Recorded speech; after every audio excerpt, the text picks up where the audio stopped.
I would have to say I think the Clippers have the deepest team. It's hard to bet against LeBron James and Anthony Davis, but I do think it's really significant if they meet up that Avery Bradley has decided to opt out. Probably their best perimeter defender. I think it will hurt them big time if they're to meet up in the Western Conference Final. Coach, thank you for being on the show. I'd like to know, how concerned are you about the Clippers from the standpoint that Montrezl Harrell hasn't been there? Once he gets back, he'll be quarantined. I know they'll be ready for the playoffs. Please don't get me wrong. And the last 8 games of the regular season might not be a priority for the upper echelon teams than it is for others. But Montrezl Harrell not being there, Patrick Beverley initially not being there. Now Lou Williams is going to be out for 10 days. Kawhi Leonard was exercising load management. That certainly shouldn't be the case for the postseason. But I'd just like to know your thoughts as we look at the Los Angeles Clippers. Some people say, hey, they'll be just fine. They're an experienced squad. They've got Kawhi and they've got Doc Rivers. Others might look at them and say, you know what, not playing together as much. They might be a bit fragmented. What's your mindset about that?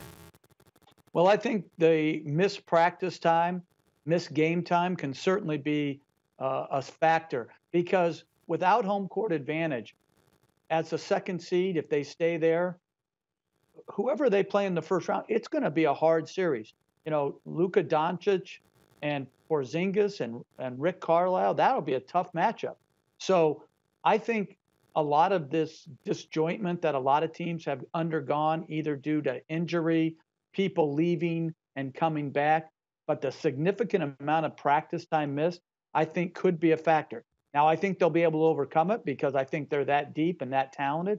But I think Doc has a lot of tough decisions to make once the playoffs start. Who do you play? And who is outside of your rotation? You know, is Reggie Jackson in the rotation?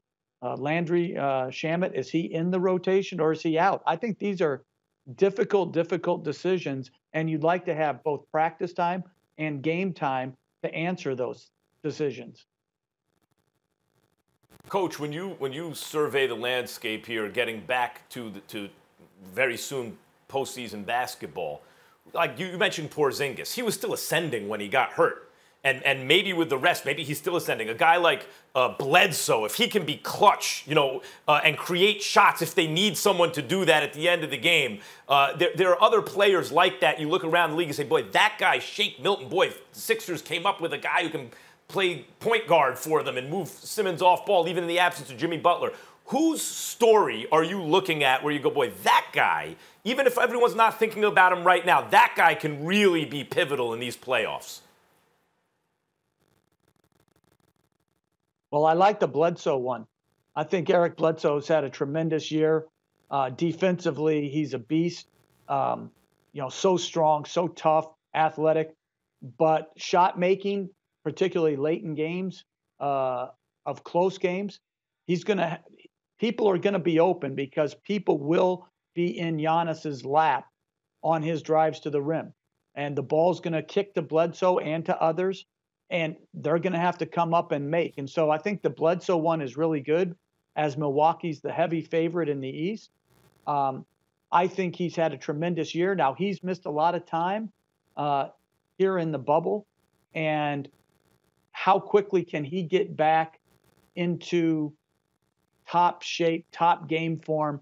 I think it is an interesting question that needs to be answered. Plus, they'll have these 8 games plus the first round. Regardless of who they play in the first round, they're going to crush somebody. Their real season begins around September 1st in the second round of the playoff. Jeff, let me ask you this. I want to stay with Giannis. How bad would it be for him and the Bucks if they didn't make it to the finals? Well, obviously, it'd be a significant disappointment. I think because of the amount of time off, we don't really realize, or we could tend to forget how dominant they were in the regular season. They were absolutely the dominant team, and they ran over the competition. They were great on offense. They were great on defense. And he had another MVP year trying to overcome that disappointment of losing 4 straight to Toronto last year. You forget how close they were to advancing in that series. They went to overtime in Game 3. They could have won that Game 3 and been up 3-0, then it's over. They lose that. They lose 3 straight. And then you talk about the decimated Warrior team.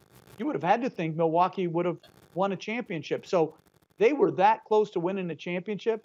If they don't get a chance this year, the disappointment will be doubly great. Thanks for watching ESPN on YouTube. For live streaming sports and premium content, subscribe to ESPN+.